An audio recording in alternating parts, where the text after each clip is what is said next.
Eso te demuestra ya que aquí hay formas de contar historias, ¿sí? Que se reflejan mucho pues, en la esencia misma, pero también en la forma. Y esa forma viene dada por tu experiencia de vida.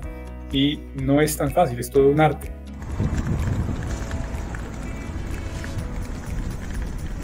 Hoy tenemos a Eric Bear como invitado especial. Eric es economista de la Universidad de Bochum de Alemania.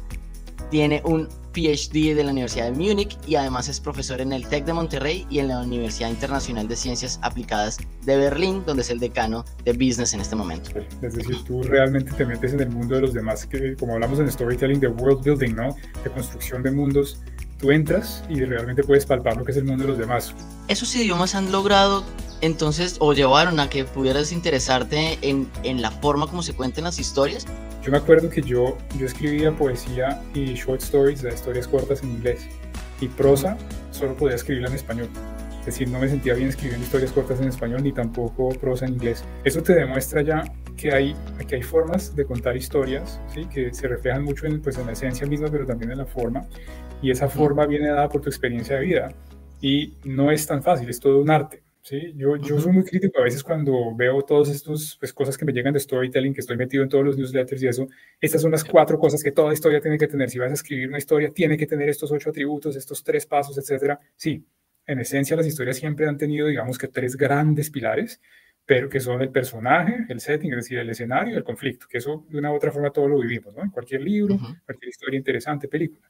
Cuando entonces se piensa en la comunicación de un destino, la importancia de entender esa esencia, esa visión del mundo desde ese territorio, ahí cómo conectamos o cómo es posible conectar esa historia con los imaginarios que las personas puedan tener de ese lugar.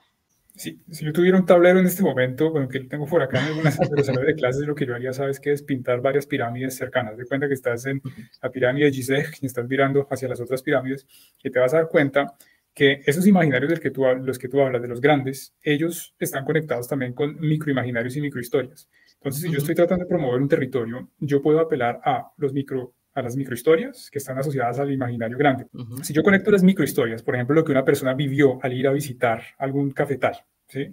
Y se fue, por ejemplo, allá a las montañas en Colombia, o se fue a la zona cafetera, y conoció lo que es cultivar el café, lo que es moler el café, lo que es toda esta historia que cuento, de hecho, en Perdido en Legalandia, lo bonito que es esta industria cafetera. Ahí ya estás tocando microhistorias que están asociadas a un imaginario grande, que es el descubrimiento, que es la exploración. Ese es uno de los arquetipos también, que es el del explorador, ¿no? Si uno se mete con los arquetipos junguianos. Ahora, sí. ¿Qué pasa si yo trato de juntar esas microhistorias con los otros imaginarios? Cuanto más positivo es el imaginario que yo estoy tratando de lanzar, pues claramente más interés se va a generar, pero también tengo que generar algo que es diferenciación. Entonces, ¿por qué no quiero que el turista se vaya, escoja sus vacaciones y se vaya para Alemania donde se siente seguro y ve los barcos por el Rin y todo esto? No, démosle algo diferente, algo exótico, algo en donde puede también encontrarse con algo que lo enriquezca como ser humano. O váyase, por ejemplo, también para México, que es muy parecido a Colombia en ese sentido. Y así sucesivamente. Entonces hay que evocar, ¿sí?, ese tipo de imaginarios y asociarlos a las microhistorias. Nosotros cuando hacemos esos procesos con los destinos, tratamos de, a través de talleres y investigación, encontrar un concepto que es la esencia. Porque una esencia es como si fuera algo único. Y lo hemos discutido. No, los destinos en el mundo, el humano en la Tierra, pues lo único es difícil ya de encontrar. La esencia se traduce un poco en lo que decías, y es en la posibilidad de encontrar esa diferenciación. Lo hablábamos en un webinar pasado, en el primer capítulo precisamente de Place Branding Co., con Jean-Carles Domenech de Barcelona, y hablábamos que en este momento las ciudades, los lugares, no pueden competir por un mismo bulevar, decía él, queriendo decir que estábamos viendo que no podemos ir a destinos, a nuevos destinos, queriendo ver las mismas marcas, el mismo diseño, el mismo estilo arquitectónico, todo, porque eso ya no es la competencia. La competencia está precisamente en encontrar esos lugares donde, a partir de ese descubrimiento de su receta particular, lo hace atractivo. Entonces tú no tienes que darle a todo el mundo el mismo plato. Tú vas a un restaurante y hay diferentes platos para diferentes personas. Si uno logra hacer eso y juntarte esos diferentes arquetipos en una mesa, que se sientan a hablar, pero cada uno se come su plato diferente. Entonces es importante. Lo que no puedes hacer es coger y darle el mismo plato a todo el mundo, porque entonces ahí sí vas a tener que hacer unos compromisos entre todos. De hacer la esencia básica de lo que vemos en cursos de mercadeo, de hecho hay en el CESA, que es temas de segmentación, es segmentar. Yo creo que en términos prácticos lo primero es testearlos muy bien, ¿no? Es decir, hacer siempre como hacemos nosotros, digamos, en un estudio estadístico, hacer un testeo, un pretest, a una persona que está dentro del tema y a alguien que está por fuera del tema. Entonces, se adopta ese feedback, esa retroalimentación se integra, o lo que hace se itera de nuevo y así sucesivamente. Y luego se lanza. Y también lo que hay que ser plenamente consciente es que uno no va a poner feliz a todo el mundo. Uno no va a poder satisfacer a todo el mundo. Y eso es algo que uno aprende. Yo lo aprendí en ese mundo de las políticas públicas, pero también estando en una empresa, inclusive hasta dentro de un salón de clases, tú sabes que no todo el mundo va a estar feliz con una decisión. Así que al final es una decisión política, pero justamente ahí también el tema de la política es súper importante. Y esa es una de las dificultades más grandes que tiene América Latina, porque tiene mucho que ofrecer en términos turísticos, ¿sí? Digamos, place branding, que mejor que hacerlo en Latinoamérica.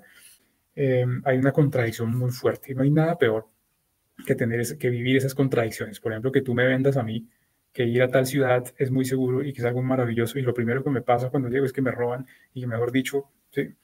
Entonces hay que ser cuidadoso con eso. Hay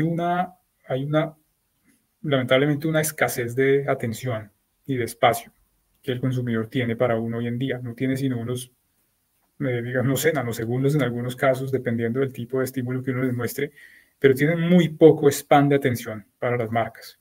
¿Eso qué quiere decir? Que se tiene que generar algo que genere impacto, y como pasa en algunas historias, no es esperar hasta la página 150 para ver de qué se trata el libro, sino que hoy en día tiene que ser un poco más rápido. ¿Cómo se puede integrar entonces ese storytelling en otras estrategias de marketing para que se maximice el impacto? Pues yo creo que eso no hay que inventarse la rueda realmente. Yo creo que es importante que la gente cuente sus historias con testimonios de verdad. Lo va a hacer Airbnb muy bien. Ellos cuentan historias, ¿no? Que a este se le perdió el pasaporte y el del Airbnb se fue detrás de él en un bus y le llevó el pasaporte y no perdió el tiquete, mejor dicho, sí. Ese tipo de cosas, por ejemplo, y obviamente en los idiomas de mi target, ¿no? Entonces se hace esto en inglés. Obviamente yo lo voy a presentar en inglés de Estados Unidos, en inglés británico en Gran Bretaña, y así sucesivamente. Y yo no puedo presentar exactamente lo mismo en todas partes, a menos de que esté haciendo una cosa muy general. Entonces es usar sobre todo los testimonios de las personas de verdad, cómo les fue, qué fue lo que más les gustó, pero de una forma muy, muy real. Cosas así muy concretas de testimonios que puedan ponerse a través de Reels, a través de cosas que no requieran demasiada atención del público. Si tú lo pones en un libro con un texto largo, nadie lo va a leer. Entonces depende mucho y claro, usar a los influenciadores, eso sí no hay nada que hacer. Eso sí es psicología pura y dura, eso está más que comprobado. Es algo que es incontestable, que el tema del marketing de influenciadores funciona.